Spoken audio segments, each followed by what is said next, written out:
है और इसलिए तमाम दलों को हर हाल में साथ आना होगा। हमारे साथ डॉक्टर वरुण पुरोहित भी इस समय जुड़े हुए हैं, कांग्रेस प्रवक्ता है। डॉक्टर वरुण, लेकिन बीजेपी तो कह रही है, स्मृति ईरानी को भी आपने सुना होगा कि कांग्रेस में अकेले में इतना मादा नहीं है, और ये बात कांग्रेस ने खुद ही स्वीकार कर ली कि वो अकेले मोदी को नहीं हरा सकते हैं, इसलिए आपको इन तमाम दलों के साथ की आवश्यकता पड़ रही है।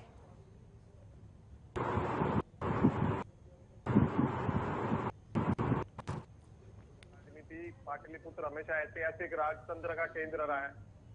जयप्रकाश नारायण थे, जब इमरजेंसी लगाई गई थी, जब इंदिरा जी को हराने की बात थी, तो सारे दल नहीं थे, जनता का एक इच्छा शक्ति थी। जयप्रकाश नारायण जी उसके आगे आए और सारे दल बाद में, जनता पार्टी बाद में बनी है, एक तरह से पूरा फॉर्मेट ही बाद में जनता पार्टी बाद में बनी है, एक तरह से पूरा फॉर्मेट ही। और इंदिरा जी जैसी लीडर, अभी आप स्मृति ईरानी जी कह रहे, इसलिए मैंने रेफरेंस दिया है, उनको चुनाव हारना पड़ा। तो स्मृति ईरानी जी इस बात को प्रूव कर रही हैं कि इंदिरा गांधी के सामने विपक्ष बिल्कुल बौना था उस समय, लेकिन उस समय की परिस्थिति और आज की परिस्थिति में अंतर है।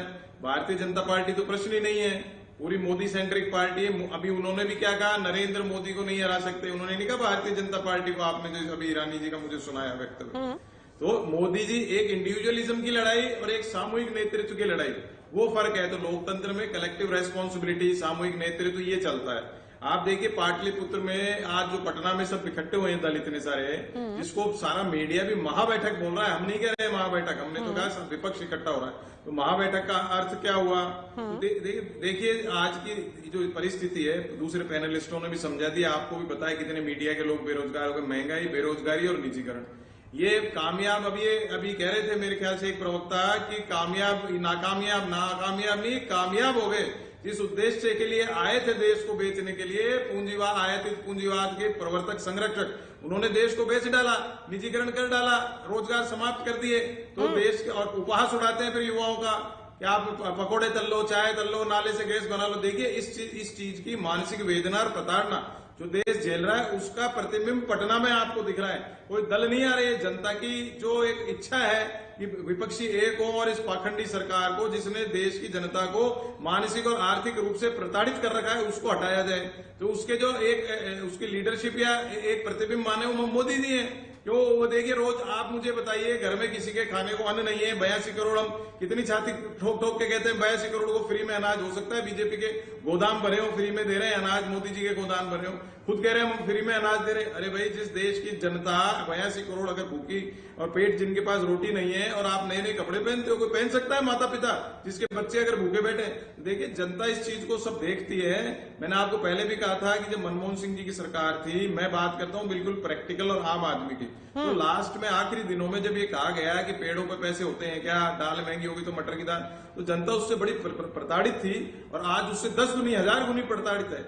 तो जनता इतनी परेशान है, उसका रिजल्ट आपने हिमाचल में, कर्नाटक में देखा। हिमाचल में इनके अध्यक्ष आते हैं नड्डा जी, इनके अनुराग ठाकुर जो रोज टीवी पे आप दिखाते हो वो आते हैं, सारे लोग, प्रधानमंत्री भी वहां जाते थे। क्या हाल हुआ? ऐसे कर्नाटक में प्रधानमंत्री जी मैं करके सारे गली मोहल्ले घूम गए, जैसे कोई नगर निगम के चुनाव में घूम रहा हो। आज में चलिए, बहुत अच्छी बात है, ये बैठक हो रही है, लेकिन सुनिए ना पुरोहित जी, आपने विपक्षी एकता बैठक से पहले कांग्रेस पर ये बड़ा आरोप लगा दिया कि अध्यादेश को लेकर दरअसल बीजेपी और कांग्रेस के बीच में समझौता हो गया है। इसे किस तरह से देख रहे हैं?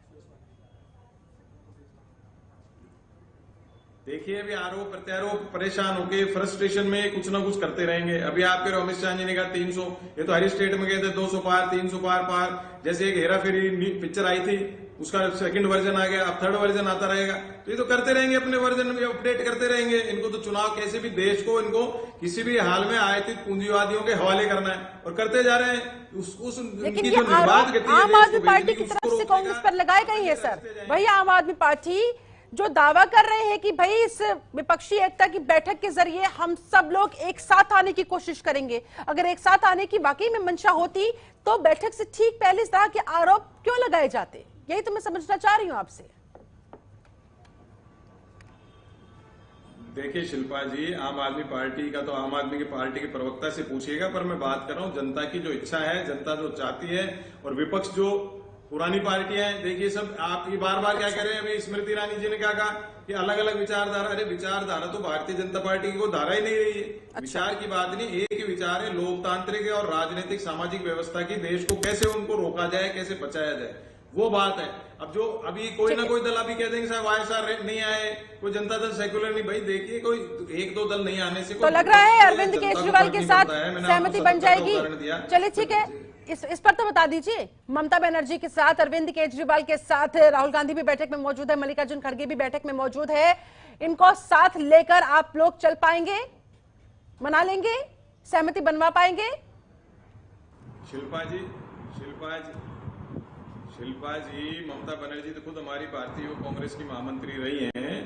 कांग्रेस के उनका देखिए पार्टी का नाम भी तृणमूल कांग्रेस ही है, तो वो एक को डिफरेंस नहीं है। आज की वैचारिक बहुत बड़ा डिफरेंस सर दिख रहा है वहां पर। अधीर रंजन चौधरी जिस तरह से धरने पर बैठे रहे, कई घंटों तक धरने पर बैठ के टीएमसी को कोसते रहे, तानाशाही भरी पार्टी टीएमसी को बताते रहे। चलिए ठीक है, मैं आती हूं आपके पास। खेमचंद शर्मा भी हमारे साथ इस समय जुड़े हुए हैं, बीजेपी प्रवक्ता है।